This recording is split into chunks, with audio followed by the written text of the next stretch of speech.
ರಾಜಕೀಯ ಅಭಿವೃದ್ಧಿ ನಿಮ್ಮ ಏನಾಯ್ತು ಅಂತ ಹೇಳಿ, ಯಾವ ಸಚಿವ ಏನ್ ಮಾಡ್ದ, ಎಲ್ಲಿ ದುಡ್ಡು ಹೋಯ್ತು, ಎಲ್ಲಿ ದುರ್ಬಳಕೆ ಆಯ್ತು, ಬಯಲು ಶಾಪಗಳಲ್ಲಿ ಹಣ ಹಂಚಿ ಆ ಹಣವನ್ನ ಹಂಚಿ ದುರ್ಬಳಕೆ ಮಾಡಿರ್ತಕ್ಕಂಥ ನೀಚ ಸರ್ಕಾರ ಸಿದ್ದರಾಮಯ್ಯ ಸರ್ಕಾರ. ನಾವು ಪಂಡಿತರಾಗಿ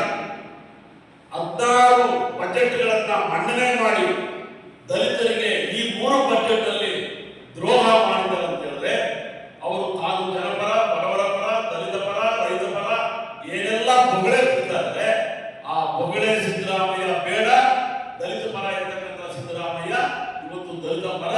ತೀರ್ಮಾನ ತಗೊಂಡು ಈ ದುರ್ಬಳಕೆಗೆ ಅಂತ್ಯ ಆಗಬೇಕು ಅಂತ ಹೇಳಿ ನಾವು ಒತ್ತಾಯ ಮಾಡ್ತಾ ಇದ್ದೀವಿ. ರಾಜ್ಯದ ಎಲ್ಲಾ ತಾಲೂಕು ಕೇಂದ್ರಗಳಲ್ಲಿ ನಾವು ಹೋರಾಟ ನಡೆಸಿ ಜನರಲ್ಲಿ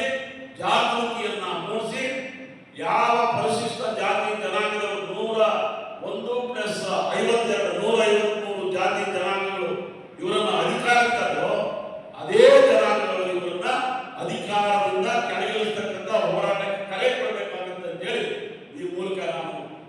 ಹೇಳಿ ಈ ದುರ್ಬಳಕೆ